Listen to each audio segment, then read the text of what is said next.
buenas tardes, amigos, compañeros de Literatura Visión, compañeros también de la Academia Norteamericana de Literatura Moderna Internacional. A ustedes que nos acompañan hoy, les deseamos una feliz tarde, aquí en compañía de mis compañeras también, María Josefa, Aurea. Saludos. Y la idea, hoy estamos contentos porque hoy comenzamos un ciclo diferente de los seminarios. Estamos en un experimento que ponemos a la consideración de ustedes para que nos digan si les gusta, si les parece, si aprendieron algo.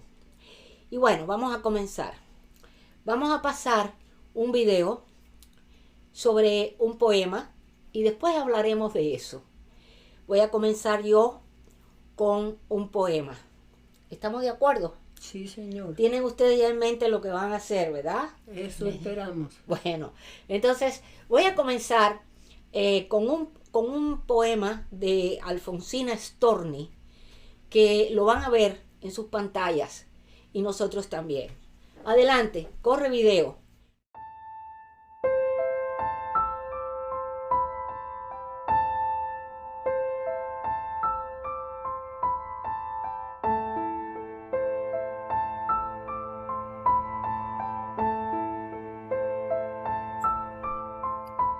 Sábado fue, y capricho el beso dado, capricho de varón audaz y fino, mas fue dulce el capricho masculino. A este mi corazón lo ves no alado. No es que crea, no creo, si inclinado sobre mis manos te sentí divino y me embriagué. Comprendo que este vino no es para mí, mas juega y rueda el dado. Yo soy esa mujer que vive alerta, tú el tremendo varón que se despierta en un torrente que se ensancha en río y más se encrespa mientras corre y poda. Me resisto, mas me tiene toda, tú que nunca serás del todo mío.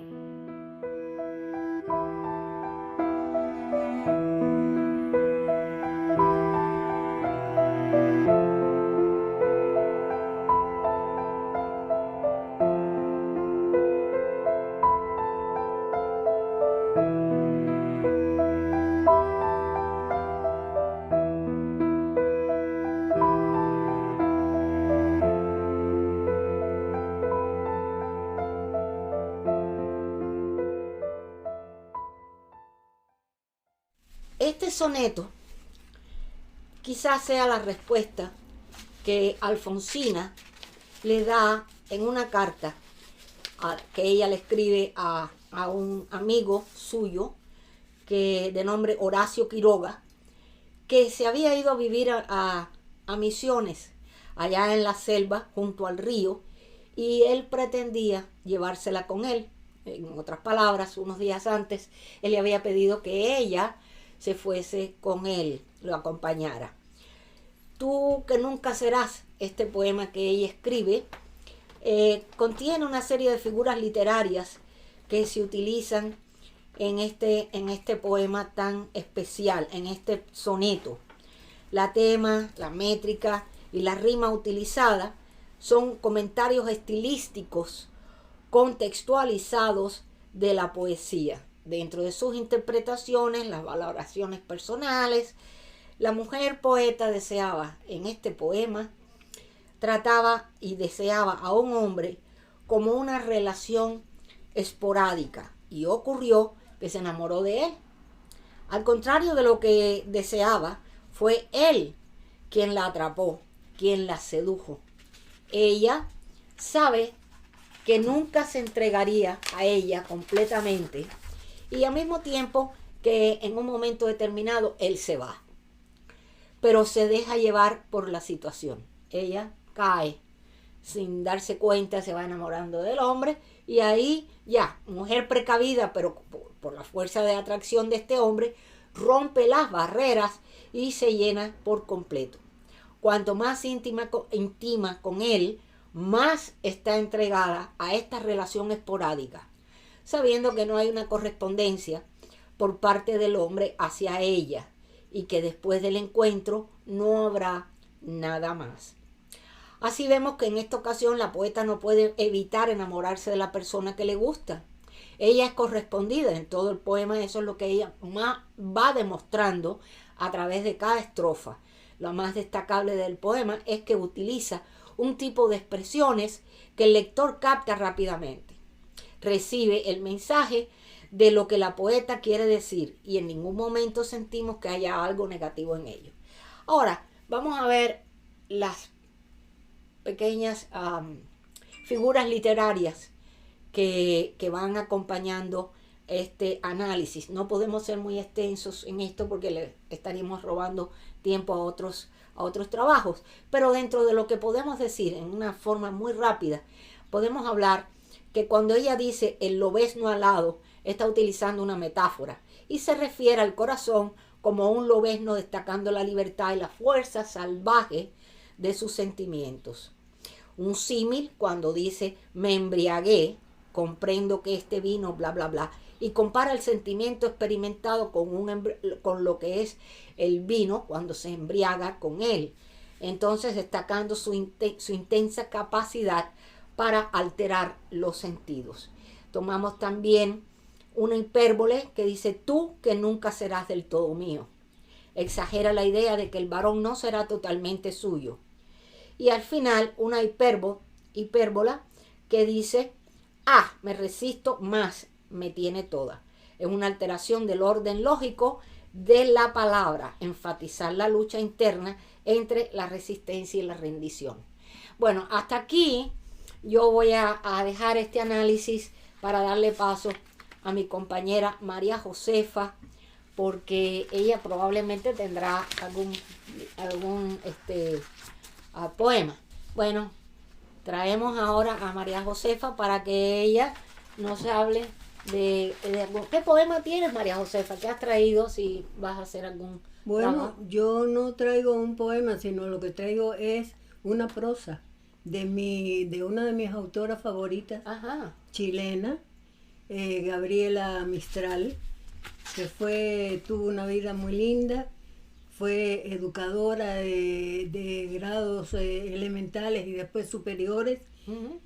Trabajó en varias universidades de distintos países, ocupó puestos en política de su gobierno para otros 2 o 3 países diferentes, y pues llevó una vida muy, muy laboriosa y fue ganadora de uno de los premios Nobel de literatura.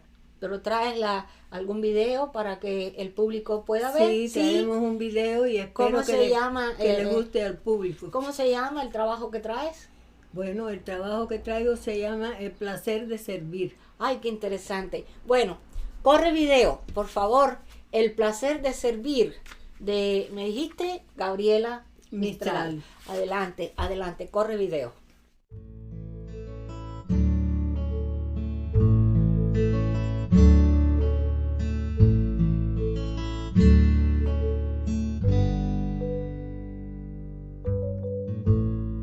Toda naturaleza es un anhelo de servicio. Sirve la nube, sirve el viento, sirve el surco. Donde haya un árbol que plantar, plántalo tú. Donde haya un error que enmendar, enmiéndalo tú. Donde haya un esfuerzo que todos esquivan, acéptalo tú. Sé el que aparta la piedra del camino, el odio entre los corazones y las dificultades del problema. Hay una alegría del ser sano y la de ser justo, pero hay sobre todo la hermosa, la inmensa alegría de servir. Qué triste sería el mundo si todo estuviera hecho, si no hubiera un rosal que plantar, una empresa que emprender. Que no te llamen solamente los trabajos fáciles. Es tan bello hacer lo que otros esquivan. Pero no caigas en el error de que solo se hace mérito con los grandes trabajos. Hay pequeños servicios que son buenos servicios.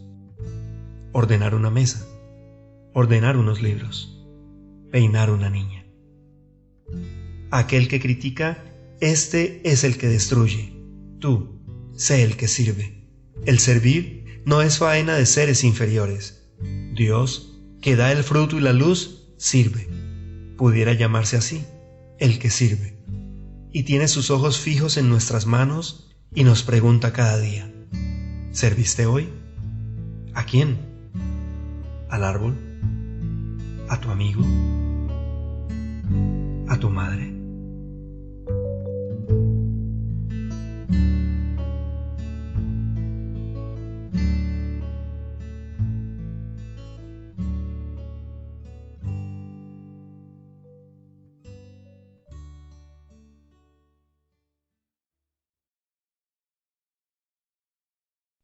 Bueno, ¿qué nos dice de los análisis de ese trabajo? En este trabajo que ella hace, que es en prosa, ella vuelca toda su ansiedad y todo su espíritu. Cuando nos muestra interiormente lo que llevaba ella.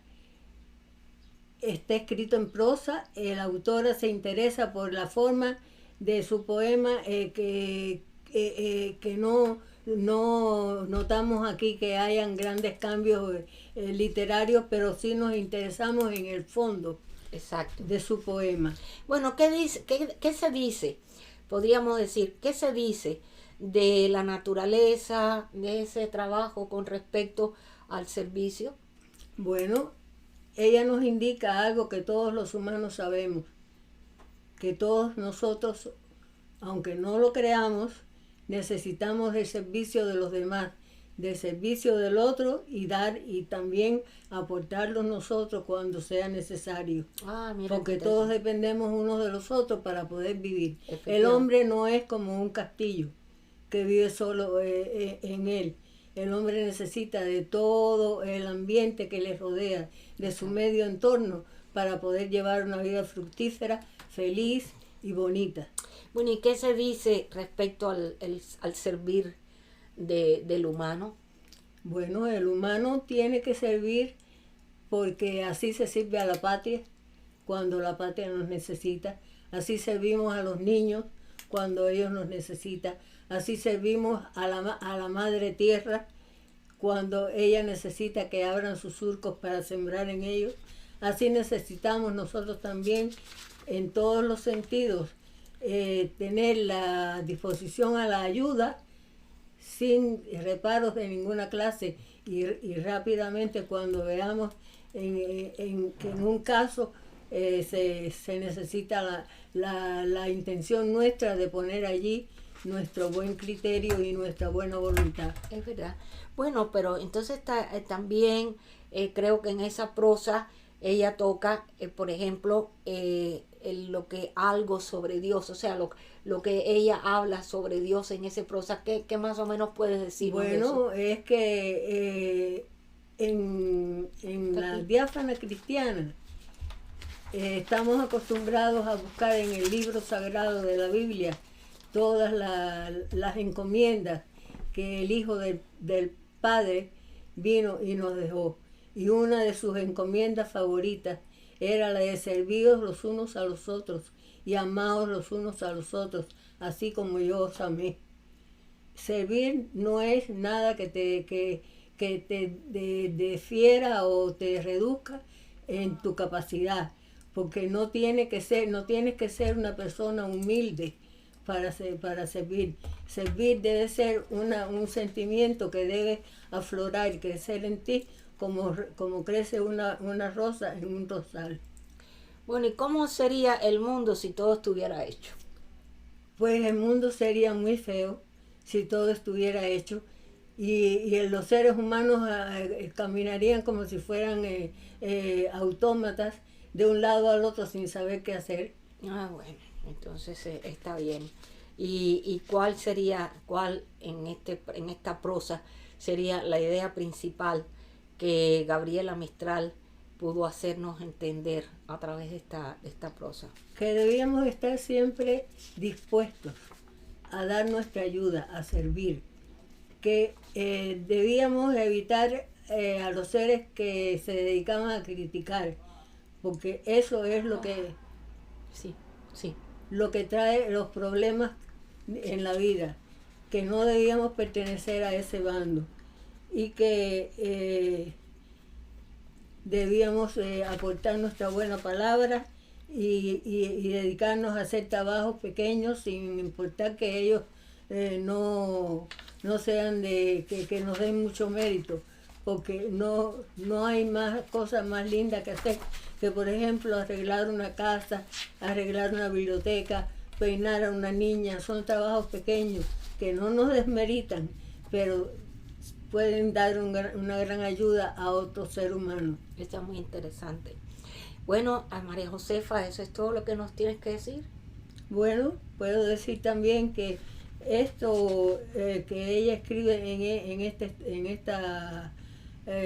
escrito literario es algo así como yo diría, comparándolo, los pilares de la catedral, lo que nos sirve a nosotros para recostarnos y levantarnos en nuestras dudas y en nuestras debilidades, y acercándonos a Dios, tratar de contemplar a los seres que nos rodean como a nuestros hermanos, y hacer por todos ellos todo lo más que podamos cada vez que se presente la ocasión. Bueno, pues muchísimas gracias, y vamos a continuar con Aurea. Aquí estoy. Ahí estás. Entonces vamos a ver, Aurea, ¿trajiste algún poema para analizarlo?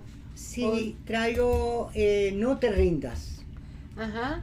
Fíjate, Rosalía, este poema se le atribuye a Mario Benedetti. Sin embargo, la Fundación Benedetti, dirigida por la docente y fundadora Hortensia Campanella, asegura que hay una confusión con la atribución de este poema al escritor Mario Benedetti.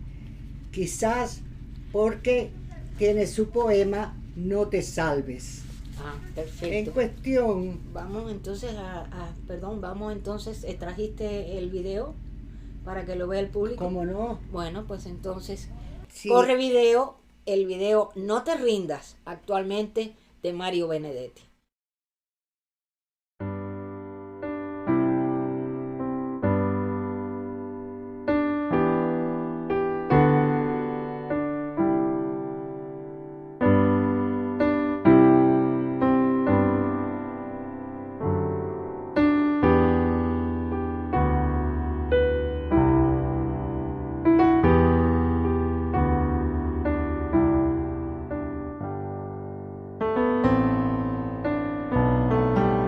No te rindas, aún estás a tiempo de alcanzar y comenzar de nuevo, aceptar tus sombras, enterrar tus miedos, liberar el lastre, retomar el vuelo. No te rindas, que la vida es eso, continuar el viaje, perseguir tus sueños, destrabar el tiempo, correr los escombros y destapar el cielo. No te rindas, por favor, no cedas, aunque el frío queme, aunque el miedo muerda, aunque el sol se esconda y se calle el viento.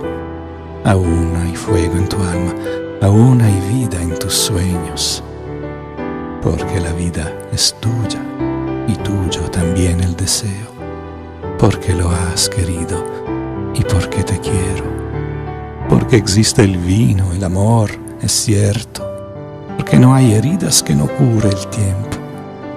Abrir las puertas, quitar los cerrojos, abandonar las murallas que te protegieron, vivir la vida y aceptar el reto, recuperar la risa, ensayar un canto, bajar la guardia y extender las manos, desplegar las alas e intentar de nuevo celebrar la vida y retomar los cielos. No te rindas, por favor, no cedas, aunque el frío queme, aunque el miedo muerda, aunque el sol se ponga y se calle el viento. Aún hay fuego en tu alma, aún hay vida en tus sueños, es un comienzo nuevo, porque esta es la hora y el mejor momento, porque no estás solo, porque yo te quiero.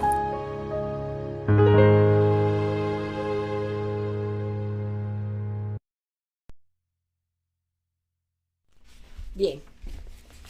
Quizás por su poema No te salves.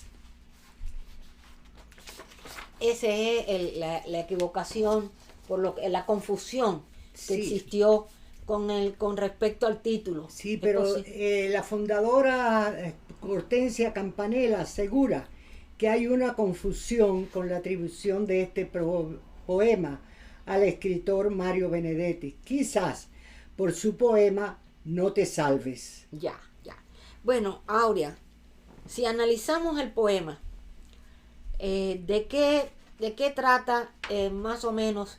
¿Cuál es la idea que trae el poema No te rindas? Si tienes una idea, más o menos. El tema principal del poema No te rindas es la motivación. Es como los 10 mandamientos que recibió Moisés en el monte Sinaí. Es la inspiración, es darle el frente a las adversidades, que invita siempre a volver a levantarte e intentarlo cuantas veces sea necesario. Su propósito es impulsarte a cumplir tus objetivos en la vida y nunca abandonar la meta. Habla de comenzar de nuevo, aceptar los defectos y enterrar los miedos. Incita a soltar amarras, retomar la vida, limpiar los escombros del dolor y no estancarte en el tiempo. Frases que impulsan a continuar la vida pese a lo ocurrido o a lo que está ocurriendo en este momento. Para cerrar, incita a enfocarse en el aquí y el ahora, como diciendo que no hay tiempo que perder. Esta es la hora y el mejor momento. Y lo más importante, Rosalía, es que siempre existe alguien que te acompaña en este camino. El tono es una composición donde el poeta habla en primera persona de tú a tú, haciéndolo más íntimo y más personal. El tono, por supuesto, es amoroso, condescendiente y motivador. Hay una enorme intención de ayudar al lector a salir de una situación crítica. Es un juego de palabras, rimas y ritmo para ganar tanto el lector como el poeta. Cada estrofa tiene un peso estimulante, lo que hace de este poema algo muy especial. Bueno, y mirándolo desde el punto de vista literario, o desde el punto de vista de las figuras literarias, ¿cómo sería el análisis, de acuerdo con lo que tú sabes, con lo que tú conoces? ¿Cómo sería un análisis para este poema? Ok, Rosalía, en cuanto al ritmo y la rima, podemos decir que el poema consta de 25 versos divididos en 6 estrofas. Pueden catalogarse como versos libres, ya que no mantiene una métrica constante, lo que dota al poema de un estilo casual y cercano. La rima también es libre, aunque en algunos momentos puede ser asonante, como cuando rima las palabras tiempo, nuevo, miedos y vuelo. Las figuras literarias, antítesis, aunque el frío queme, aunque el miedo muerda. Fíjate que el frío no puede quemar como el fuego y el viento tampoco. Sin embargo, Rosalía observa que la línea, aunque el sol se esconda, no entra en la antítesis, pues el sol, si se esconde en el poniente, se acerca más a una metáfora. Sinonimia es cuando se repite una palabra muchas veces, como por ejemplo, aunque el frío queme, aunque el miedo muerda, aunque el sol, porque lo has querido, porque te quiero. Sí, símil compara dos ideas ejemplos, murallas que te protegen, metáfora, fuego en tu alma, aunque el sol se esconda. Y personificación humaniza, aunque el miedo muerda, extender las manos, desplegar las alas, aunque el sol se esconda y el frío queme. Interesante. Muy bonito, a mí me encanta él. Bueno, entonces... A mí también. Sí, entonces este es todo lo que ya lo que traías. Y bueno, yo creo que así terminamos la participación nuestra en el programa y esperamos que les guste este nuevo estilo de trabajo, la forma de presentar un seminario dentro de lo que son las figuras literarias y los análisis sobre la temática de los autores. Muchísimas gracias, María, muchísimas gracias, Aurea. Y bueno, gracias a usted, Rosalía. Gracias a mí también, que vamos a seguir adelante. Bueno, entonces continuamos con el programa y tenemos nuevamente a nuestro querido Luis Alberto Ambrogio, que siguiendo su ciclo del siglo de oro español, hoy nos trae otro nuevo autor que no es tan conocido como los que conocemos normalmente dentro de la historia de los autores del siglo de oro, pero sí ha aportado mucho a la literatura. No voy a decir su nombre, dejamos que el doctor Luis Alberto nos cuente de quién se trata. Adelante, corre video. Muy buenas tardes, doctor. Buenas tardes, Rosalía. ¿Cómo se encuentra en el día de hoy? Bueno, muy bien, felizmente y dispuesto a seguir con nuestra charla. Bueno, pues entonces seguimos dentro de lo que es el ciclo del siglo de oro español. Entonces, ¿qué poeta o qué autor nos va a presentar en esta tarde? Bueno, en esta tarde voy a presentar autores que realmente no son tan conocidos como autores del siglo de oro, poetas del siglo de oro español, pero que es muy importante su contribución tanto a la literatura como en general digamos, estilos literarios. Por supuesto, no tienen la fama que tiene un Lope de Vega, un Calderón de la Barca, una Teresa de Jesús, etcétera, San Juan de la Cruz, pero son importantes.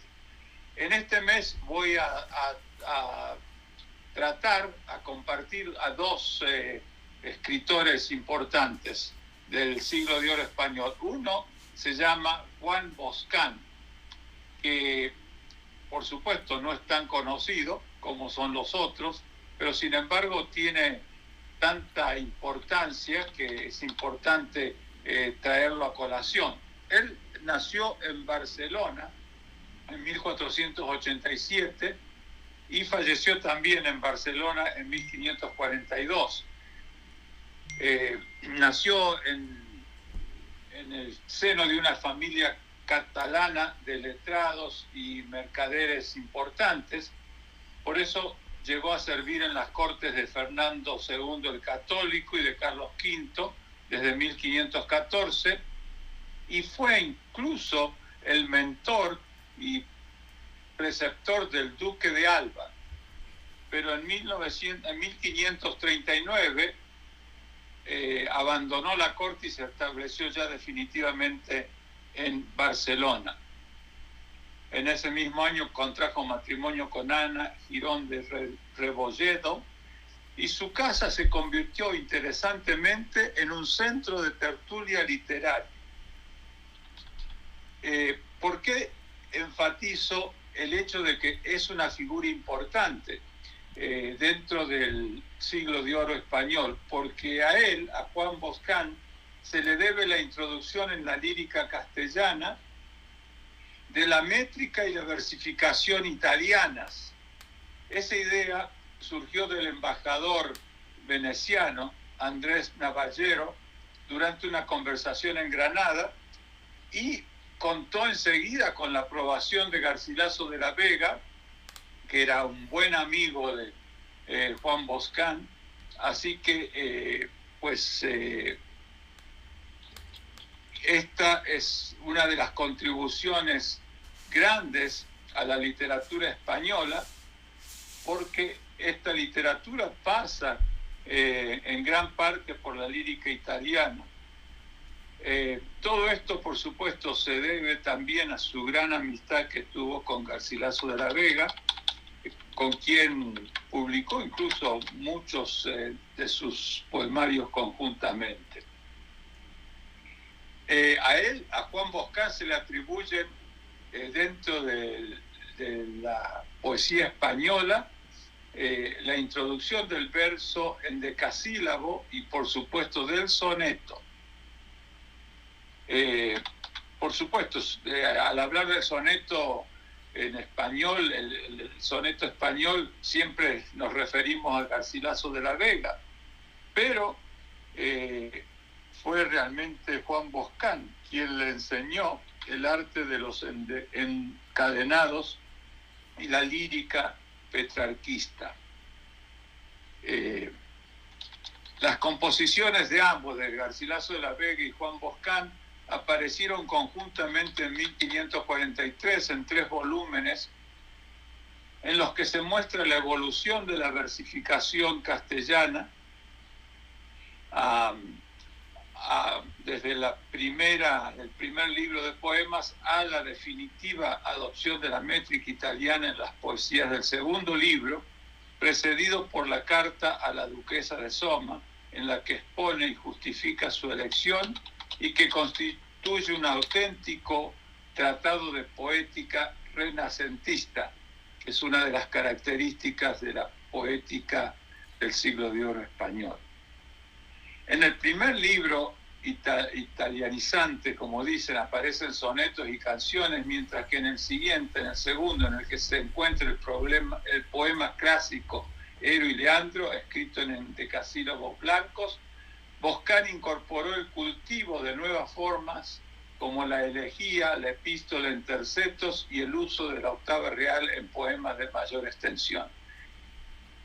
Bueno, en sus líricas se encuentran con gran acierto las más puras imágenes petrarquistas, con las imágenes un tanto más rudas de Ausiàs March, con lo que se sentó también las bases de la influencia del poeta valenciano en la lírica castellana del siglo XVI.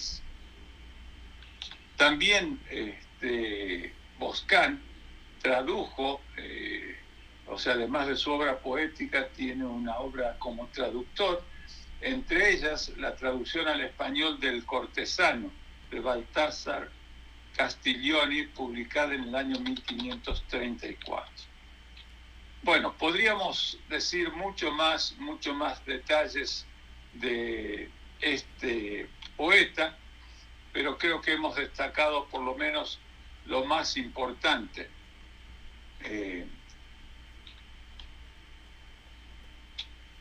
En su égloga segunda, interesante, Garcilaso de la Vega lo describirá a Juan Boscán como lleno de un sabio y honesto y dulce afecto, un hombre perfecto en la alta parte de la difícil arte cortesana, maestra de la humana y dulce vida.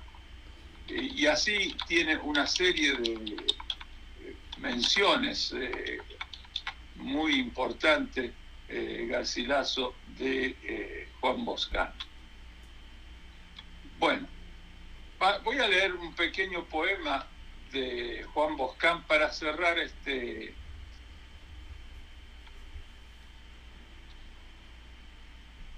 pequeño compartimiento de este poeta, como digo, no muy conocido, y que es un soneto que refleja precisamente esas características que destaqué rápidamente en mi introducción. Y el poema se titula ¿Quién dice que la ausencia? ¿Quién dice que la ausencia? ¿Quién dice que la ausencia causa olvido? Merece ser de todos olvidado. El verdadero y firme enamorado está cuando está ausente más perdido. Aviva la memoria su sentido, la soledad levanta su cuidado. Hallarse de su bien tan apartada, hace su desear más encendido. No sanan las heridas en él dadas, aunque cese el mirar que las causó, si quedan en el alma confirmadas, que si uno está con muchas cuchilladas, porque huya de quien lo acuchilló, no por eso serán mejor curadas. Un soneto, por supuesto, con todas las características de su poesía que habíamos destacado. Entre sus obras podemos citar los 4 libros del Cortesano, las obras de Boscán y algunas de Garcilaso repartidas en 4 libros que antes aludí, editada en Barcelona en 1543. Hay un cancionero y romanceros sagrados, editado en Madrid, la Biblioteca de Autores Españoles en 1872. Bueno, y con esto voy a cerrar este segmento y en la próxima semana les traeré también otro autor no tan conocido y sin embargo muy importante en el siglo de oro de la poética española. Muchísimas gracias y espero que hayan disfrutado de esta novedad. Muchísimas gracias a usted por haber traído esta magnífica información sobre este tipo de poetas no tan conocidos, pero sí tan importantes. Muchísimas gracias. Esperamos tenerle nuevamente la próxima vez. Gracias. Muchísimas gracias, Rosalía, y a toda la audiencia que nos acompaña en este disfrutar la pasión por la literatura. Gracias, hasta pronto. Bueno, continuamos con el programa. Muy bueno el programa de Luis Alberto, el ensayo que nos trajo hoy. Bueno, vamos a continuar. Y tenemos algo sumamente interesante en el programa del día de hoy. Hoy nos acompaña también la embajadora y asesora cultural de las lenguas originarias desde Argentina, desde Salta. El pasado martes 20 de junio tuvo lugar la inauguración oficial. Escuchen bien esto, porque esto es muy interesante, la cultura de los pueblos andinos. Y esta Katia es excelente en todas estas cosas que nos trae desde allá, desde Salta. La inauguración oficial en el Hall y Centro de Interpretación del Mercado Artesanal de Salta, con la presencia del artista acompañada por la curadora Valentina Tótaro y los encargados de conjugar sonidos, Gonzalo Slarowski, Katia Guibaja, que es nuestra querida asesora, y Pablo Maraglia. Hacen una muestra que es lo que pone en valor la festividad del Inti Raymi. Es la fiesta del dios Sol. Y se celebró o se celebra cada año en el norte argentino y en Cusco en el solsticio de invierno. Es un festejo de carácter sagrado, ceremonial y cíclico. Es tiempo de presentar peticiones, agradecimientos, renovar el espíritu en conexión con la naturaleza. Esta festividad se basa en la antigua ceremonia inca, conocida como Wawa Inti Raymi. Es un antiguo ritual que fue instaurado por Pachacútec en la década de 1430 aproximadamente. La muestra artística ubicada en el hall cubrirá la zona vidriada. Es una cosa interesante porque hicieron una serie hicieron una arquitectura donde hay una parte que todo es de vidrio, pero viene en combinación con la salida del sol, representando la simbología andina y valiéndose de colores en transparencia que crearán reflejos al ser atravesados por la luz. Los entramados que se forman expresan también el trabajo de los artesanos, donde cada parte se une para construir una pieza única. Esto es muy interesante. Por su parte, la instalación inmersiva ubicada en el centro de intervención es una experiencia de luz y sonido que busca representar el cielo de esta época del año reflejados en nuestros ancestros, los cuales eran grandes observadores de los fenómenos naturales y astronómicos. Adelante, corre video, Katia. Muchísimas gracias por esta información que nos envías y por el video que nos estás enviando. Gracias. Adelante, corre video.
Inti Raimi, oh mi sol, es el día, hoy es el día. Cusco, Cosco, Fayogasta, unidos con esta quena de la laguata, una quena de hueso, hueso de cóndor.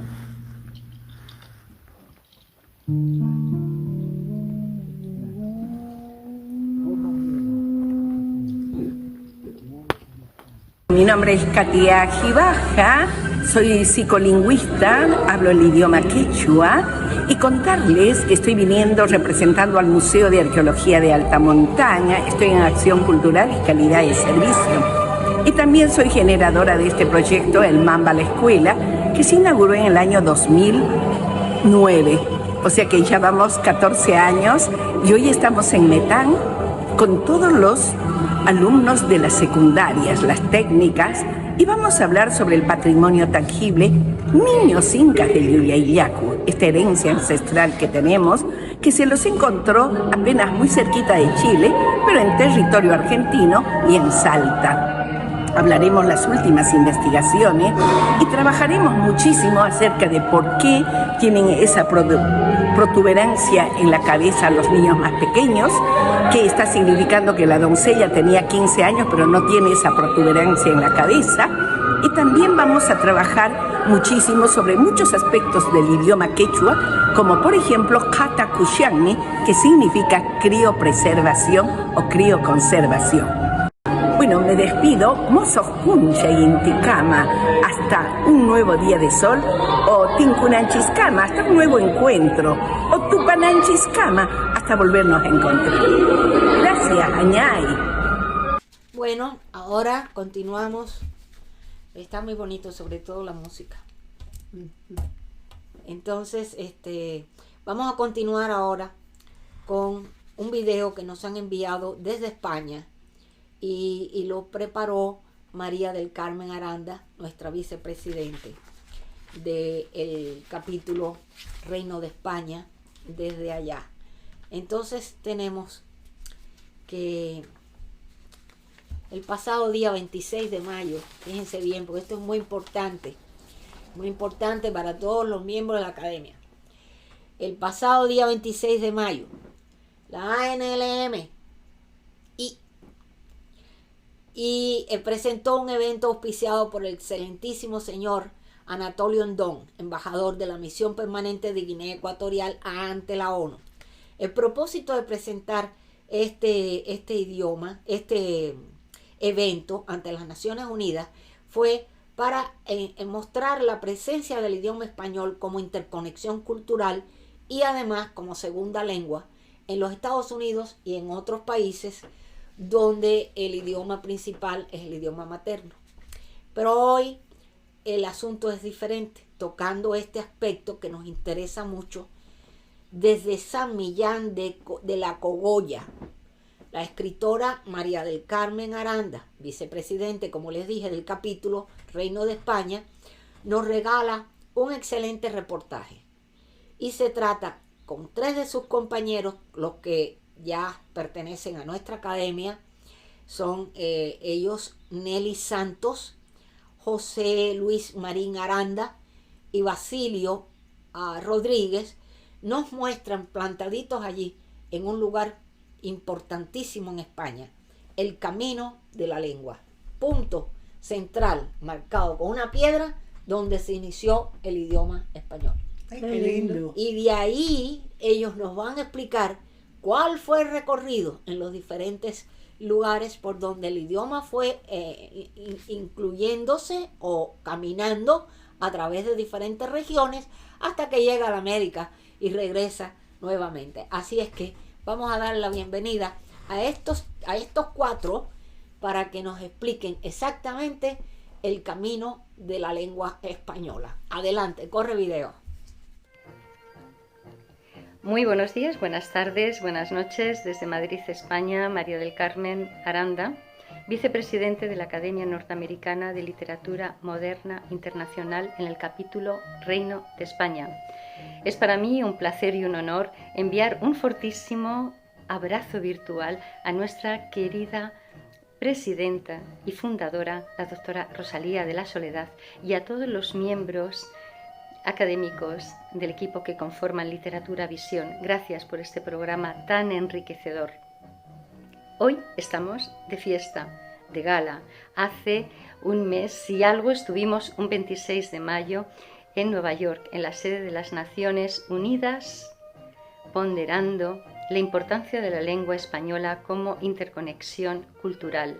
La lengua española, que es hablada por más de 500 millones en todo el planeta, y que tiene su importancia dado los lazos que unen, lazos de paz, lazos de educación.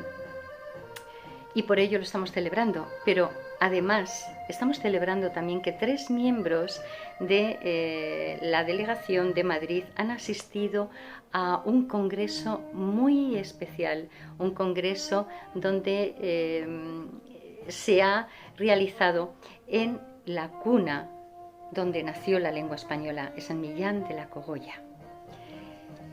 Ese congreso, llamado Congreso de Hispanistas Árabes e Iberoamericanos, tuvo comienzo el 12 de junio en la Biblioteca Histórica Marqués de Valdecillas, en Madrid. Fue inaugurado por el doctor Carlos Alvar y la doctora Fatma Omrari, embajadora de Túnez en España. Asimismo, la conferencia inaugural estuvo a cargo del presidente de la Asociación de Hispanistas Árabes, profesor de la Universidad de Manova, escritor y traductor, el doctor Rida Mami. Y comenzamos este bloque con don Basilio Rodríguez Cañada. Él es presidente del grupo editorial Sial Pigmalión y del Pen Club Español.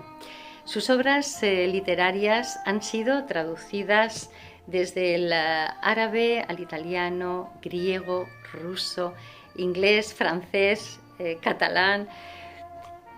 Ha obtenido también el Premio Estrella de Oro a la excelencia profesional y el Europeo a la calidad empresarial.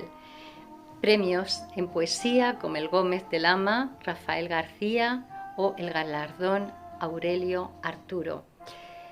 Me encantaría extenderme en los currículums de nuestros académicos. Son muy extensos y de una gran calidad, tanto profesional, artística, como humana. Pero vamos a dar paso a la lengua, a la cuna de donde se ha realizado este congreso, con todas las explicaciones y detalles para vivirlo, ya que no ha sido posible el acompañarles. Adelante. Basilio. Queridos amigos, queridas amigas de la Academia Norteamericana de Literatura Moderna, soy Basilio Rodríguez Cañada, presidente del grupo editorial Sial Pigmalión, gestor cultural, escritor y miembro de la Academia. Quería comentarles que recientemente hemos organizado en colaboración con distintas instituciones el primer encuentro de hispanistas árabes y iberoamericanos en un lugar emblemático, San Millán de la Cogolla, la cuna del español. Allá nació la lengua que nos une. Y durante el Congreso hemos debatido temas muy diversos relacionados con la responsabilidad y los derechos del creador, del escritor. Asimismo, hemos puesto en valor la labor de los mejores embajadores culturales, literarios y lingüísticos, los hispanistas de todo el mundo. Y, por supuesto, hemos recordado también a la Academia Norteamericana de Literatura Moderna, puesto que varios de sus miembros estábamos participando en dicho congreso. Por tanto, desde acá les envío un saludo muy afectuoso en la confianza de que pronto podremos tener un encuentro por estas tierras. Hasta muy pronto.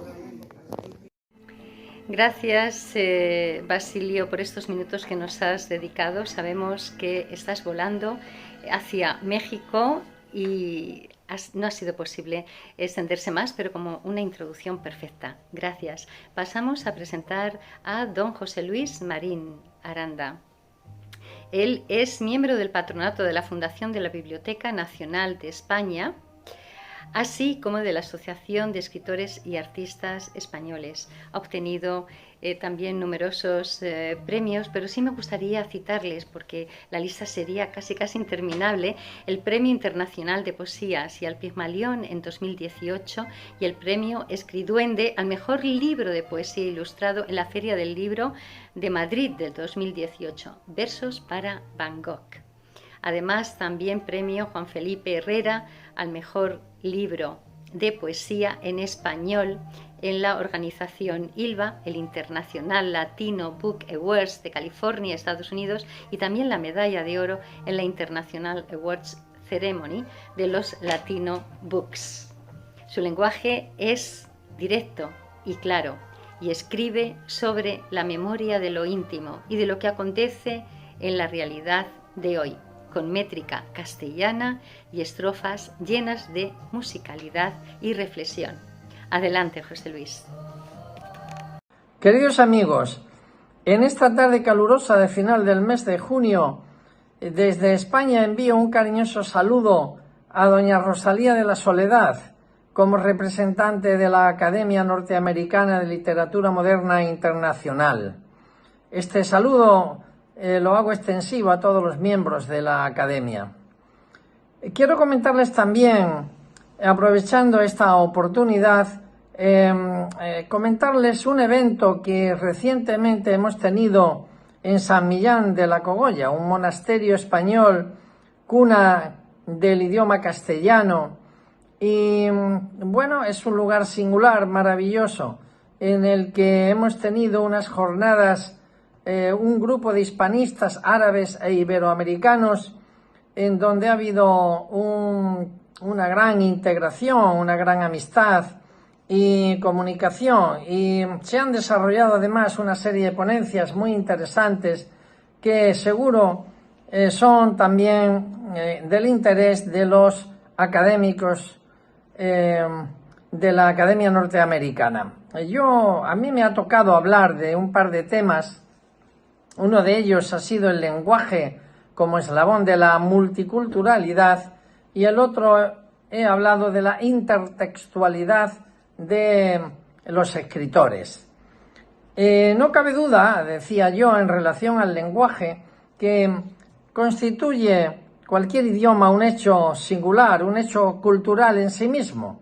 Y prueba de ello es que en cualquier idioma en el que uno se desarrolla, en el que uno habla, no solo hay que saber cómo expresar lingüísticamente o fonéticamente o gramaticalmente un determinado tema, sino que además hay que tener en cuenta el contexto en el que esto se desarrolla y a quién va dirigida la comunicación, las convenciones que hay en ese país. Es decir, la cultura como elemento final. Y la conexión, entonces, la conexión de la cultura con el lenguaje es realmente muy importante y está fuera de toda duda.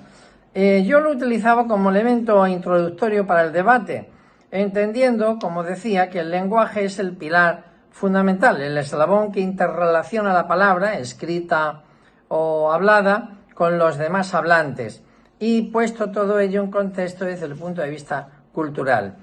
En cuanto a la intertextualidad, pues lo que venía a decir es que los escritores utilizan los textos anteriores como un elemento de consulta, de investigación o de complemento para cualquier tema que estén desarrollando, y que la forma en que se desarrolla esto obviamente va a depender de lo que vayamos a hacer. No es lo mismo un ensayo literario que una narrativa sobre una novela. El carácter, por tanto, intertextual que tenemos en el momento en que el escritor escribe está porque en la memoria tenemos todo lo que hemos leído, todo lo que hemos desarrollado, y en el cerebro han quedado ideas que nos sirven para esas referencias, independientemente del contexto en el que estemos trabajando y de la información que tengamos también de otros determinados libros.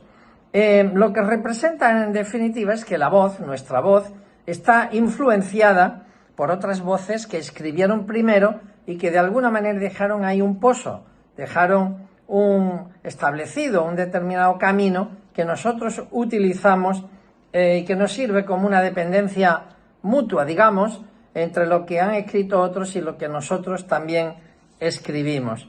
La tradición literaria tiene muchos temas que podría desarrollar, pero no me quiero alargar porque tengo poco tiempo. Pero sí decirles que todo esto se desarrolla también en el arte. Es decir, el mundo de las formas, el escritor va del mundo de las palabras a otro mundo de palabras. Y el músico va del texto a la música también, y el artista, el pintor, va a la pintura. En definitiva, lo que hay que contemplar es que lo que han hecho otros anteriormente nos sirve de base para nuestro propio desarrollo, para el tema en cuestión que vayamos a desarrollar. Esto quiere decir que la materia prima de la creación de cualquier obra de arte está también siempre considerada y basada en lo anterior. Bueno, yo no quisiera extenderme mucho más y decirles solamente que la intertextualidad es un elemento común en el que todos los escritores todos los escritores necesitamos tenerlo en cuenta. Envío un saludo de nuevo cariñoso para todos y celebro mucho estar aquí pudiendo decirles estas palabras. Muchas gracias. Cordiales saludos. Bienvenida, Neri Santos Gómez. Ella es una gran mujer, escritora y gestora cultural, licenciada en Relaciones Industriales por la Universidad Andrés Bello de Caracas y máster en Creación Literaria, ganadora de varios concursos internacionales de literatura. Ha publicado aquí en Madrid, en la Feria del Libro, donde presentó su libro Almazuela, Fronteras desdibujadas. Ha participado en el Cairo en el Congreso Internacional de la Asociación de Hispanistas Egipcios y en el 2022 en Puentes Literarios en Cartagena de Indias, Colombia. Quería agradecerle además a Neri Santos. Tiene un currículum impresionante, pero creo que lo que les va a contar acerca del español, de la cuna de donde nació el habla castellano, el español, en San Millán de la Cogolla, les va a resultar interesantísimo todo lo que dice, muy interesante. Gracias, Neri, por ese libro, Frankfurt, Territorio Literario, que se presentó el año pasado, prologado por don Ricardo Martínez Vázquez, embajador de España en Alemania. Continuemos con esta labor tan importante, difundiendo el habla, el español. Gracias, Neri. Adelante. Un saludo para la Academia Norteamericana de Literatura Moderna Internacional, a todos sus miembros y a su presidenta Rosalía de la Soledad. Soy Neri Santos y quería contarles que del 12 al 17 de junio se acaba de celebrar un congreso de hispanistas árabes e iberoamericanos en la provincia de La Rioja. en San Millán de la Cogolla, en especial en el monasterio de Yuso y en el monasterio de Suso. Allí nos reunimos un grupo de historiadores, filólogos, poetas, escritores españoles, árabes, de Egipto, de Túnez, de Bolivia, de Venezuela, de Colombia y otros países, para estudiar el idioma español y sus orígenes. En especial estuvimos en la biblioteca del monasterio de Yuso, que es increíble. Allí vimos como los monjes copistas copiaban en los bordes de sus escritos, de sus traducciones del latín, las glosas emilianenses, que son traducciones que hacían en el idioma vernáculo de la zona, que son los primeros indicios del idioma romance hispanista o del idioma castellano y español. Allí también pudimos conocer las grandes enciclopedias extraordinarias del siglo del Alto Medievo. Y también allí fue donde el primer poeta conocido, Gonzalo de Berceo, que era un monje, recitó sus poemas en el idioma español. También tenemos el documento más importante, o el primero o el principal que hay en el idioma español, que es la glosa 89 del Códice Emilianense número 60. Fue un congreso interesantísimo y la academia siempre estuvo presente. Muchísimas gracias, saludos. En el Congreso de Hispanistas Árabes e Iberoamericanos realizado entre Madrid y La Rioja en el pasado mes de junio, se trataron temas tales como planes de estudio, leyes y normas sobre la enseñanza de la lengua. Hubo una mesa redonda sobre la literatura hispanoamericana, literatura y cultura española, literatura y compromiso, la traducción literaria como instrumento de intertextualidad, proyecto Innovarte, literatura femenina contemporánea, y no podían faltar todos los recitales poéticos. El tema que me tocó fue el de traducción y intertextualidad, lo cual pude compartir con muchísimos de los participantes árabes que venían y que eran traductores de otros latinoamericanos. El tema da mucho que decir sobre la Torre de Babel y otras culturas. Según los indios Ticuna, en el Alto Amazonas, todos los hombres fueron una vez una gran tribu y todos hablaban una misma lengua, pero se comieron 2 huevos de un colibrí, y el colibrí era un animal sagrado. Por esto fueron castigados, se separaron y comenzaron a hablar lenguas distintas, dividiéndose en muchos grupos. Esto es igual que la historia de la Torre de Babel, como les decía. En esta mitología o historia bíblica, tanto en la mitología como en la historia bíblica, nos hablan de diferentes lenguas, de confusión y de separación. Por eso la labor de un traductor es de unión y es de una oportunidad de aprendizaje. Se castiga a la humanidad por su arrogancia y por su hostilidad, y se expone al hombre pues a una gran variedad de lenguas. La confusión implica la posibilidad de aprender de nuevo. Esto exalta la labor de un traductor. Aprender de nuevo, aprender de otras culturas, adaptar. Voy a leerles en este punto una parte del poema de Pablo Neruda que se titula Las Palabras, porque pues la traducción se trata de las palabras, no literalmente, las palabras culturalmente y enfocadas en el ambiente cultural donde se encuentran. Todo está en la palabra.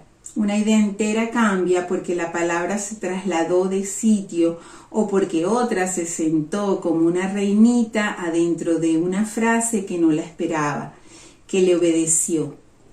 Las palabras tienen sombra, transparencia, peso, plumas, pelos, tiene de todo lo que se les fue agregando por tanto rodar por el río, de tanto transmigrar de patria, de tanto ser raíces. Son antiquísimas y recientísimas, viven en el féretro escondido y en la flor apenas comenzada. Traducir aparentemente es adaptación, pero lo que surge o debe surgir es un texto nuevo, semiótico, distinto al original. Hay una transcodificación. La misión del traductor no es solo conocer las lenguas del emisor y del receptor y transmitir así el mensaje. También tienen que interpretar las señales ocultas, el contexto, la vibración interna del mensaje. Aún así, el texto traducido nunca será una fiel copia. El que traduce debe conocer el momento histórico, el entorno, la cultura, la biografía del autor, las circunstancias que rodean la pieza a trabajar, y aún así el texto traducido nunca será el mismo al original, pues habrá un aspecto polifónico al estar intervenido. La traducción no se hace entre dos lenguas, sino entre dos culturas. El traducir, pues, no puede ser literal. Y aunque se debe preservar el sentido inicial, se debe adaptar. Por eso todos estos sistemas nuevos de traducción fallan para que sea una buena traducción. Ni siquiera sabemos si la inteligencia artificial que estamos comenzando a conocer va a poder traducir fielmente, porque siempre se necesita pues una persona que conozca la cultura, que conozca bien la lengua, inclusive que hable con el autor de esos textos para que pueda entender el contexto y traducir en base a eso. Traducir es cruzar un puente entre el autor y sus lectores de otros destinos. Traducir es mucho más que trasladar a otra lengua. Y ahí viene el concepto de intertextualidad. Todo está escrito. Ningún texto es original o único. Está impregnado de una serie de códigos derivados de otros textos para poder ser entendidos. Mijaíl Bakhtin, el filólogo ruso, fue el primero en poner de manifiesto el carácter dialógico de la novela, en particular la de Rabelais, Dostoyevsky, Jonathan Swift, como una polifonía textual donde se establecen relaciones dialógicas. Todo emisor, que podría ser todo escritor, ha sido antes receptor de muchos textos que tienen su memoria en el momento de producir el suyo, de modo que siempre en un autor hay una pluralidad de voces. Según Umberto Eco, todo texto es absorción, un lenguaje que habla otro lenguaje preexistente, como una cooperación. Decir casi lo mismo, según su reciente libro, traducción es como una negociación. La traducción debe hacerse por sentido. Julio Cortázar, el famoso escritor argentino, tradujo obras de Robinson Crusoe, de Daniel Defoe y muchos de los cuentos y trabajos de Edgar Allan Poe. También fue traductor de Poe Charles Pierre Baudelaire, poeta francés del siglo XIX, bautizado como Verlaine como poeta maldito, parte de los poetas malditos. Gracias a su traducción de Edgar Allan Poe fue considerado como el poeta de mayor impacto en el simbolismo francés. Y Baudelaire dijo que Poe le había enseñado a pensar, o sea que el traductor también aprende de la fuente original. Aquí quiero compartirles un pensamiento de Julio Cortázar hacia las traducciones, y él dice: yo les aconsejaría a cualquier escritor joven que tiene dificultades de escritura, si fuese amigo de los consejos, que deje de escribir un tiempo por su cuenta y que haga traducciones, que traduzca buena literatura, y un día se va a dar cuenta que puede escribir con una soltura que antes no tenía. Hay que adecuación, equivalencia y lealtad, pero sobre todo negociación. Y todo esto comenzó en este lugar en donde nos encontramos, cuna del castellano, todo gracias a las traducciones, aclaraciones de los monjes copistas, aclarando algunos pasajes de los textos latinos. Las famosas glosas emilianas. La importancia filológica de estas glosas no se advirtió sino hasta el siglo XX y es el testimonio escrito más temprano del que se tenía noticia hasta entonces de forma arcaica. Traduciendo, combinando textos, uniendo códigos, se fue formando nuestra rica lengua. Muchísimas gracias, soy Neri Santos Gómez, miembro de la Academia con mucho orgullo. Un saludo para todos los miembros. Gracias. El Congreso de Hispanistas Árabes e Iberoamericanos estuvo auspiciado por Silengua, el Centro Internacional de Estudio de la Lengua Española, por la editorial Cial Pigmalión y por la Fundación de San Millán de la Cogolla. Entonces ahora traemos Como siempre está interesante el video de la lengua, cómo caminó, cómo fue, qué hicieron. Muy interesante, esas son nuestras raíces. Entonces, ahora viene Apuntes Literarias, nuevamente con el doctor Jaime Kozak. Adelante, bienvenido, doctor.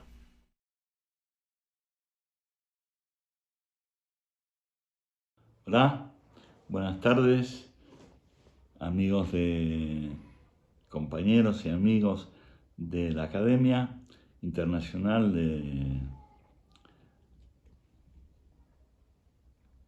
New Jersey, doña Rosalía, Aurea, María Josefa. Enhorabuena por el acto en las Naciones Unidas. Me hubiese gustado estar, pero no he podido. Pero bien, retomo la actividad hoy con un texto que se llama ¿Qué es la escritura? A primera vista puede parecer una pregunta cuya respuesta es evidente, ¿no? Pero la escritura no es un hecho evidente. Primero que hay que distinguir un escrito de la escritura. Y después pensemos que tiene una larga historia, ¿no? Que antiguamente solo unos pocos sabios manejaban el lenguaje escrito, porque además el lenguaje escrito y el lenguaje hablado eran diferentes. Era también una cuestión de clases sociales, ¿no? Entonces, de todas formas, vamos a intentar hablar del tema. Entonces, para comenzar de una manera clásica, comenzaré diciendo que la lengua es un corpus de prescripciones y hábitos comunes a los escritores de una época.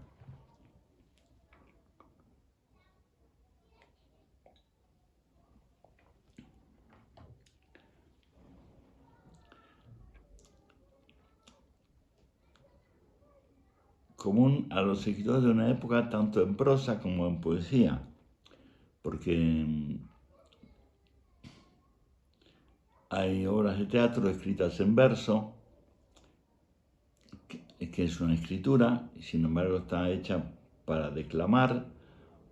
Hay obras de teatro que están escritas, por ejemplo, sobre todo Shakespeare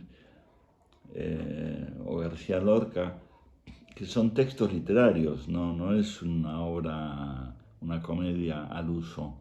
Son realmente algo nuevo en la literatura. Esto de que son hábitos comunes a los escritores de una época equivale a decir que la lengua es como una naturaleza que se desliza enteramente a través de la palabra del escritor, sin darle, sin embargo, forma alguna determinada, incluso sin alimentarla. Es como un círculo abstracto de verdades, fuera del cual solamente comienza a depositarse la densidad de un verbo solitario. Estas palabras se refieren a la creación literaria en general, algo así como el cielo, el suelo y su interacción, dibujando para el hombre un hábitat que le resulte familiar. Es menos una fuente de materiales que un horizonte, es decir, es a la vez un límite y una estación. En sí sería como una síntesis de una extensión tranquilizadora de una economía del lenguaje, por supuesto. Y el escritor es en verdad un instrumento de un mandato social, es decir, a la vez la lengua es para él una línea cuya transgresión quizás designe un cambio en la mirada de lo que se trata y su naturaleza. Él es el primer lector de un área, de una acción, la definición y la espera de lo posible. Decía Pavese que si la poesía no sorprende al poeta que lo escribe, no es poesía. Por eso él es el primer lector de lo que produce, al primero que le debería hacer efecto, ¿no? Es el lugar de una propiedad indivisa de los hombres y no de los escritores. Permanece fuera del ritual de las letras. Es un objeto social por definición, no por elección, y nadie puede, sin preparación, insertar su libertad de escritor en la opacidad de la lengua, porque a través de ella está toda la historia completa y unida al modo de una naturaleza singular. Es el lugar geométrico de todo lo que no podría decir sin perder, como Orfeo, al volverse, la estable significación de su marcha y el gesto esencial de su sociabilidad. La lengua está más acá de la literatura y el estilo está casi más allá. Imágenes, elocución, léxico nacen del cuerpo, del pasado y del futuro del escritor y poco a poco se transforman en las cadencias de su arte. Y para finalizar hoy le voy a leer unos versos míos, que yo tuve la suerte de haberlos podido escribir, muy cortito. Dice: palabras, animales grandes y pequeños se combinan en todas direcciones. Como palabras, el instinto de conservación no los conserva, los mata. Muy bien. Muchas gracias y hasta la próxima. Bueno, como les dije al principio, este programa está lleno de diferentes cosas, de muchas sorpresas y también de muchos temas que en el pasado no hemos querido abordar. En este caso, quiero aclarar que la ANLMI respeta los símbolos patrios de cada país. Pero en este caso, la historia narrada por nuestra querida Vilma Sastre, aunada con la presentación de forma tan interesante que ella nos ha querido compartir, honra nuestros estudios. Además, quiero que sepan que este video, fíjense bien aquí, este video lo edita por primera vez, su hijo, le hizo el video. Entonces ella está muy orgullosa porque el hijo de ella se llama Mariano Marcucci, es cineasta, wow, es director de cine y es licenciado en dirección de cine de la Universidad del Cine, creada por Manuel Antín. Esto ella me lo dice y yo me tomo la libertad y la autoridad de decírselo a ustedes, porque aunque esto fue una confesión muy personal, pero me pareció muy bonita. Y además para darle crédito al cineasta. Y además porque cada vez que los amigos de uno o las personas que son coterráneas con uno tienen méritos y alcanzan gloria, nosotros pensamos que un poquito de eso nos toca a nosotros. ¿Es verdad? Y es verdad.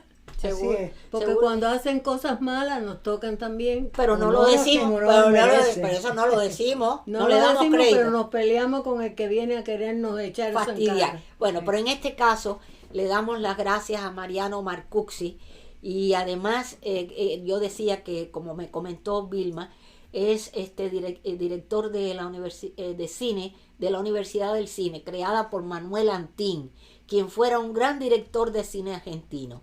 Esta universidad es la más prestigiosa y mi hijo es profesor de allí. Bello. Así que un poquito más. Además de haber concursado y ganado 2 veces con sus cortos, pequeños videos o documentales o algo, en el BAFICI, que quiere decir, esta es una sigla que significa Buenos Aires Festival Internacional de Cine Independiente. el festival de cine independiente más importante del país, que se realiza en Buenos Aires. Muchas felicidades, Vilma, por tener un hijo tan prestigioso, y vamos a escuchar felicidades al hijo por llevar esta vida tan interesante, tan profesional. ¡Bravo! Que siga adelante. Entonces, vamos a escuchar tu video. Estamos ansiosos por ver lo que hiciste con la bandera argentina. Adelante. Buenas tardes, amigos de la Academia Norteamericana de Literatura Moderna Internacional, y gracias a Literatura Visión por este espacio que me permite difundir la conmemoración del Día de la Bandera en la Argentina, celebrada el 20 de junio de cada año. Fue creada por el general Manuel Belgrano el 27 de febrero de 1812, en la que hoy es la ciudad de Rosario, capital de la provincia de Santa Fe, y consagrada con los mismos colores celeste y blanco por el Congreso de Tucumán de 1816. La conmemoración en 1938 se sancionó una ley fijando el 20 de junio como Día de la Bandera, en conmemoración a su creador Manuel Belgrano, fallecido ese mismo día en 1820. Manuel Belgrano, quien se encontraba al frente del Ejército del Norte, enarboló el pabellón celeste y blanco por primera vez en estas tierras.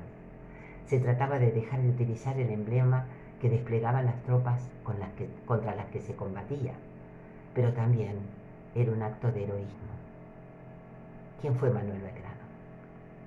Manuel José Joaquín del Corazón de Jesús Belgrano, 1770, y falleció en 1820, en Buenos Aires también. Fue abogado, político y militar argentino, una de las figuras fundamentales del proceso que condujo a la independencia de nuestro país. Consolidó la independencia con sus victorias en las batallas de Tucumán y Salta, 1812-1813, y fue ante todo un intelectual de intachable integridad. Las circunstancias de la lucha emancipadora lo abocaron, sin embargo, a asumir misiones militares por las que no estaba preparado, era simplemente un abogado, y en las que cosechó triunfos y derrotas. Criollo de origen italiano, estudió latín, filosofía y teología, marchó luego a España y en la Universidad de Madrid obtuvo el diploma de abogado. Vuelto al Río de la Plata, participó como capitán de las milicias urbanas frente a la invasión inglesa. Fue uno de los dirigentes de la Revolución de Mayo de 1810, punto de partida de nuestro proceso de independencia, y al mando de sus tropas venció a las fuerzas españolas, como ya dije antes en esas batallas. La bandera. Belgrano seguía empeñado en avanzar en el camino hacia la libertad. El 27 de febrero de 1812 inauguró una nueva batería a la que llamó Independencia. Allí hizo formar a sus tropas frente a una bandera que tenía los colores de la escarapela, y su creador ordenó a los oficiales y soldados jurarle fidelidad, diciendo estas palabras: juremos vencer a los enemigos interiores y exteriores, y la América del Sur será el templo de la independencia y de la libertad. ¿Por qué celeste y blanca? Los colores del cielo fueron tomados para representar el manto de la Inmaculada Concepción, colores elegidos por la dinastía de los Borbones para la condecoración más importante que otorgaban, la Orden de Carlos III. Celeste, blanca y celeste, y de allí surgió el color del penacho de nuestros patricios y seguramente de la escarapela. El monumento a la bandera. El 20 de junio de 1957 se inauguró en Rosario, Santa Fe, el monumento en homenaje a nuestra bandera y a su creador, justamente en el lugar donde Belgrano la hizo flamear por primera vez. Aquí vemos en la foto, en este mismo relieve de barrancas aplanadas, pobladas de palos borrachos, jacarandáes y ceibos, se encuentra nuestro monumento. Construido en mármol travertino, procedente de la provincia de San Juan, ocupa una superficie de 10.000 metros cuadrados. Allí se diferencian tres importantes sectores. La torre central, alrededor de la cual se observa un importante grupo escultórico realizado por los artistas Bigatti y Fioravanti. El propileo, donde se rinde homenaje a los muertos por la patria, y la galería de honor de las banderas de América. Hablemos de la canción Aurora.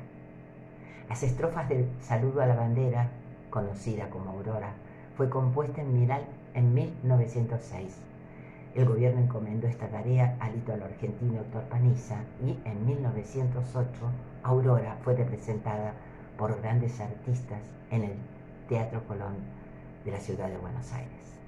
Esta obra estaba en idioma italiano, era una ópera, decía: alta pel cielo, un águila guerriera, en letra original. Pero en 1945, durante la presidencia de Juan Domingo Perón, fue traducida al español y se convierte en canción para nuestra enseña, de interpretación obligatoria en todos los actos oficiales escolares al momento de izarse la bandera. Escuchemos, pues, nuestro saludo a la bandera en la voz de 4 cantantes argentinos y con la belleza y diversidad de nuestro paisaje. El tenor principal fue un sobreviviente del buque Ara, General Belgrano, hundido durante la Guerra de las Malvinas. Gracias y feliz Día de la Bandera Argentina.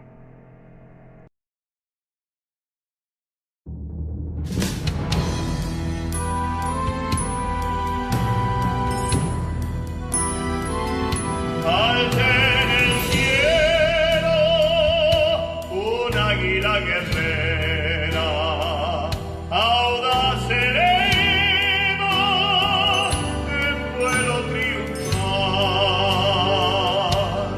Azul un ala, del color del cielo, azul un ala, del color del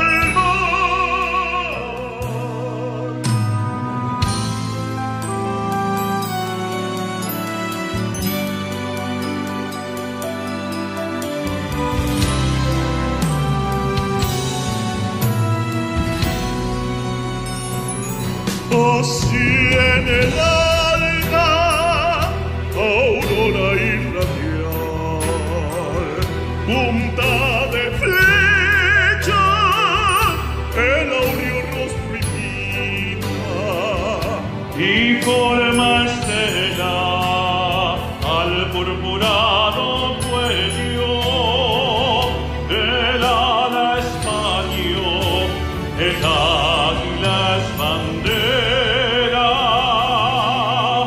Es la bandera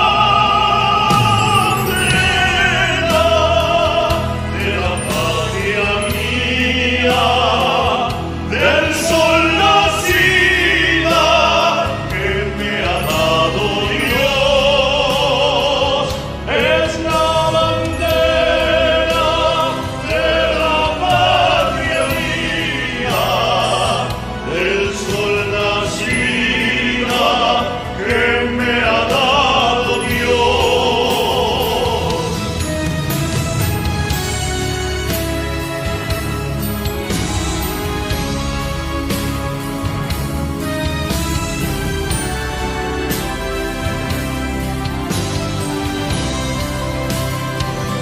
Es la bandera de la patria mía, del sol nacida que me ha dado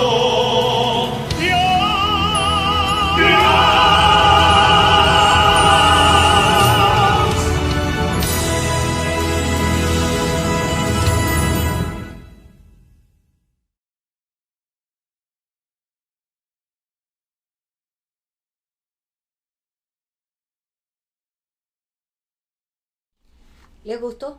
A mí me Mucho. encantó porque tiene estos 4 barítonos que son los que interpretan el himno. Y la verdad es que, aunque siempre nosotros hemos dicho que no aceptamos dentro de los videos que se presenten símbolos patrios para no manejar algunos asuntos que a veces caen dentro de la política, etcétera, etcétera. Y en este sentido, tanto dentro del aspecto religioso como dentro del aspecto político, nosotros queremos ser muy neutrales, y para evitar ningún tipo de dificultades de ninguna clase, pues estos puntos nunca los tocamos. Pero en este caso, estos señores, estos 4 cantantes barítonos han hecho un trabajo espectacular. Es arte y bueno, dentro, como dice ella, patrio. Así es que le damos las gracias a Vilma por esta presentación. Y pues ahora seguimos y vamos con los videos de Alba Learning. Como siempre, que venga el video de Alba Learning y sus audiolibros. Adelante, corre video. Buenos días a todos, estimados amigos de Literatura Visión. Quiero aprovechar la oportunidad que me brindan para invitarles a visitar nuestra biblioteca, en la que encontrarán libros y audiolibros de las más variadas temáticas y autores de todas las épocas y nacionalidades. Les ofrecemos poesía, ensayo, cuentos, novelas, todo lo que pensamos puede gustar a nuestros lectores y atraerlos para hacerles amar la lectura. Ese es nuestro único objetivo, el promover el amor por los libros y el respeto por los autores, muchos de los cuales casi han pasado al olvido, y son precisamente esos los que nosotros queremos rescatar para que los miles de lectores que nos visitan a diario puedan disfrutar de la belleza de sus obras. Cervantes, con su Don Quijote de la Mancha y las novelas ejemplares, Jorge Isaacs, con su novela María, Gustavo Adolfo Bécquer, con las rimas y leyendas, Santa Teresa de Jesús y cientos de autores más le esperan en nuestra página. Muchas gracias. Saludos y mis respetos desde España. Bueno, vamos llegando al final. Como siempre, espero que este programa haya sido del agrado de todos ustedes y traemos en estos estelares de Literatura Visión, como siempre, el doctor Ernesto Kahn, presidente de la Academia Norteamericana de Literatura Moderna Internacional en Israel, y él nos trae otra de sus entrevistas que él ha titulado Conversando con personajes locales. En esta tarde nos presenta a la presidenta de la Organización Latinoamericana en Israel de la sección, yo no sé cómo se pronuncia, pero se escribe KFARSBA, y el tesorero de la misma. Gracias, doctor, por esta interesantísima esta interesantísima entrevista. Siempre nos trae cosas muy interesantes con cada uno de sus amigos, sus personajes que traen tanto conocimiento para nosotros. Entonces, bienvenidos a estos invitados, y con esto cerramos el programa del día de hoy. Esperamos haber estado a la altura del agrado de ustedes y esperamos mejorarlo, además de también esperar por sus comentarios donde nos puedan decir si les ha gustado los cambios que hemos hecho, que tenemos que hacer, qué sería lo que a ustedes les gustaría ver, y esperamos hasta entonces. Y como siempre, vamos por más. Vamos por más.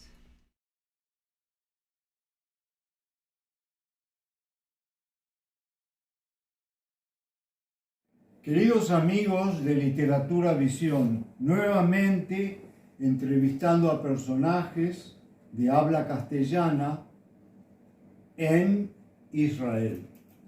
En Israel hay muchísimos habitantes de habla castellana, incluso en la ciudad donde estamos, si uno se pone a caminar va a encontrar seguramente gente hablando castellano.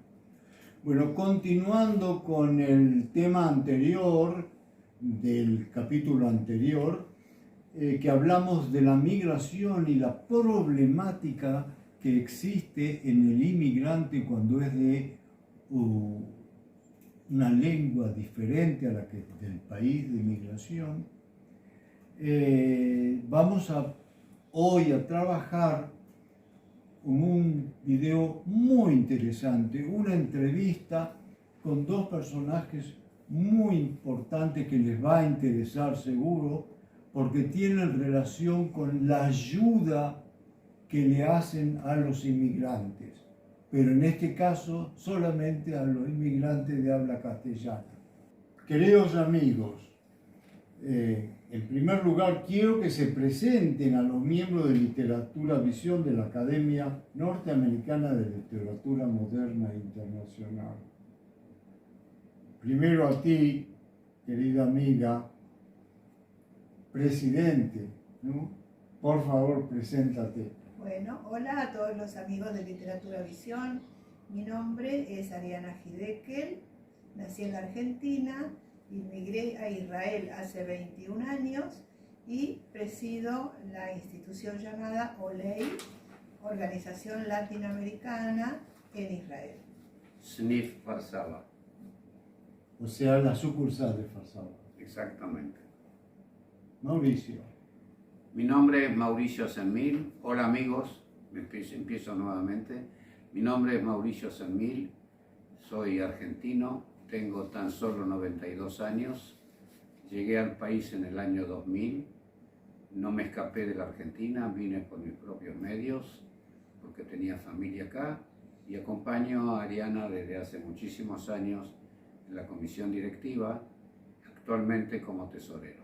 Ariana y Mauricio, ¿qué es la OLEI en Israel y qué es la OLEI en Farsaba, en esta ciudad, que les pido que describan un poco también las características de esta ciudad y cuáles son las actividades locales y generales que hace la OLEI? Bueno, OLEI es una institución que tiene una central que funciona en Tel Aviv y 23 filiales a lo largo del país, en cada ciudad con sus características.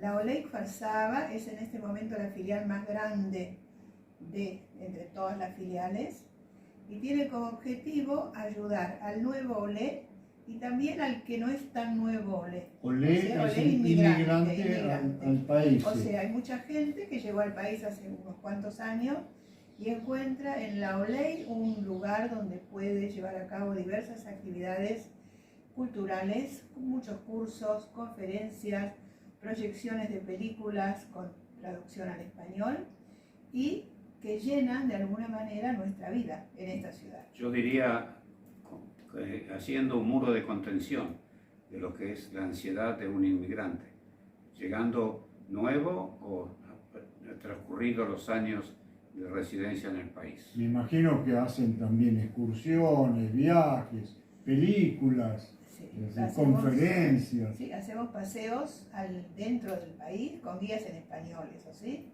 y también al exterior, 1 o 2 veces al año, también con guías en español.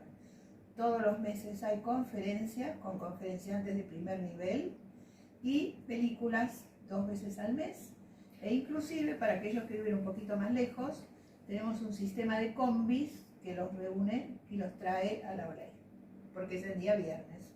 Estamos hablando de esta ciudad, Farsaba.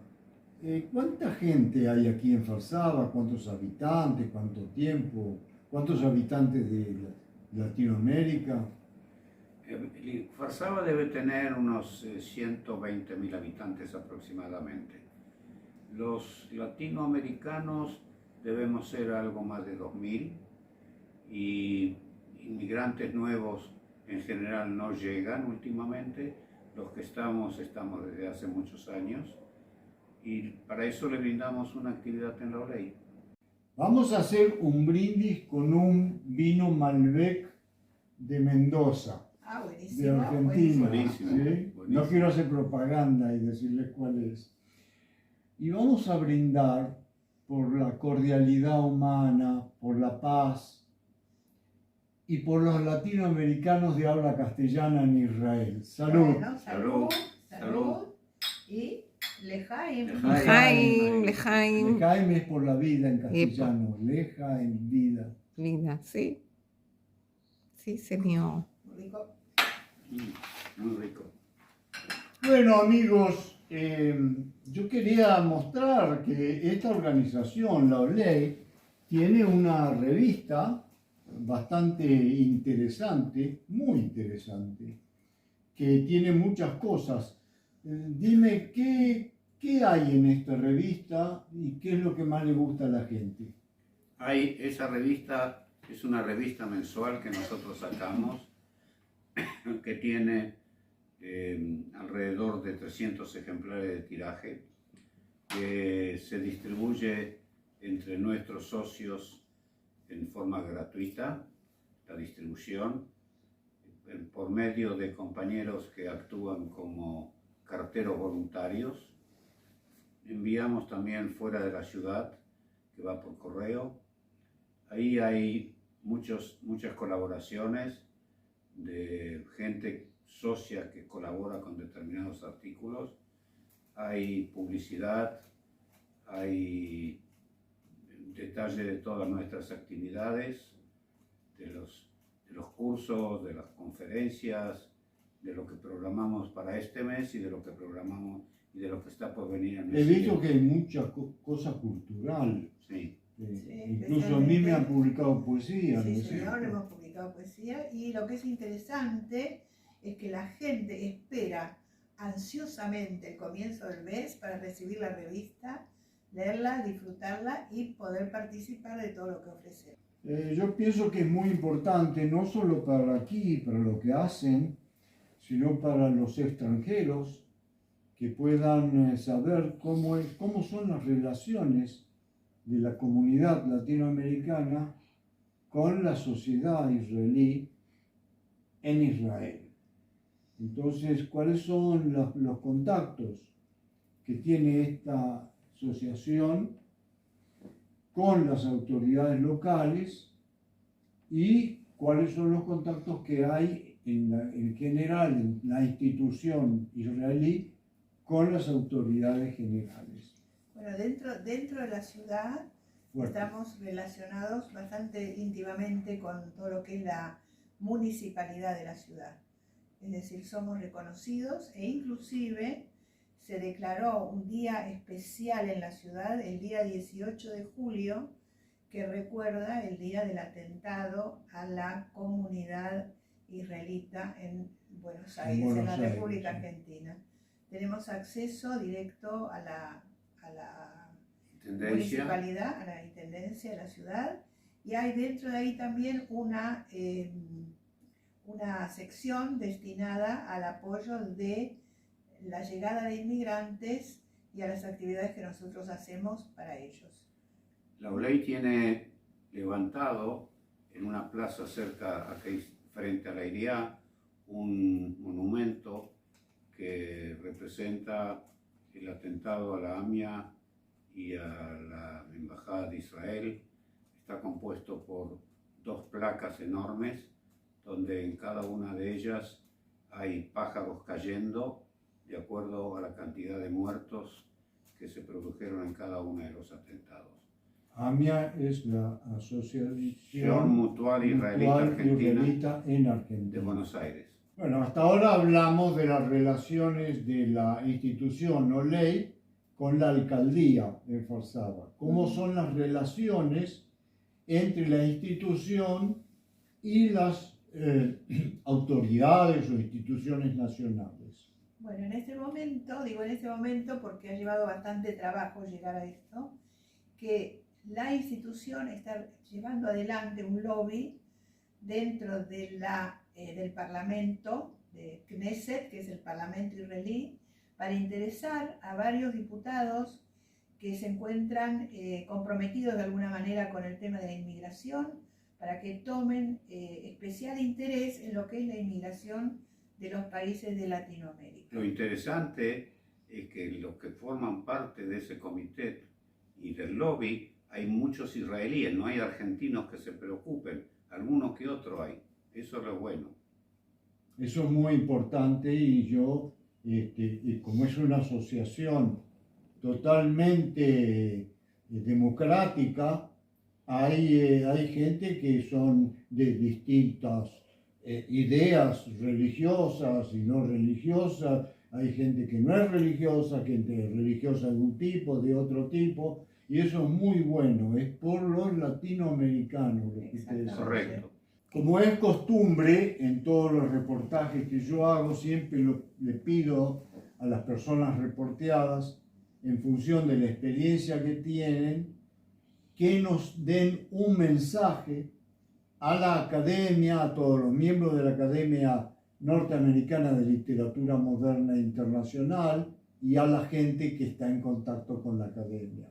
Por favor.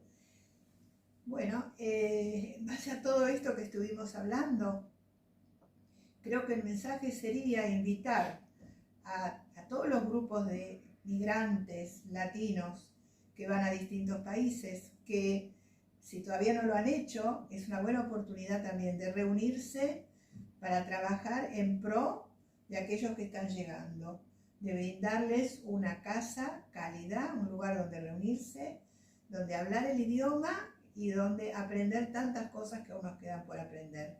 Así que, así como lo hacemos en Israel, en Kfar Saba en particular, los invitamos a que lo hagan también todos ustedes. Gracias. Por lo menos los primeros años, que son tan difíciles para un inmigrante adaptarse al cambio de su país de origen al país de inmigración, en muchísimos casos con idioma y en otros muchísimos casos con el entorno cultural y socioeconómico en el que se vive. Gracias.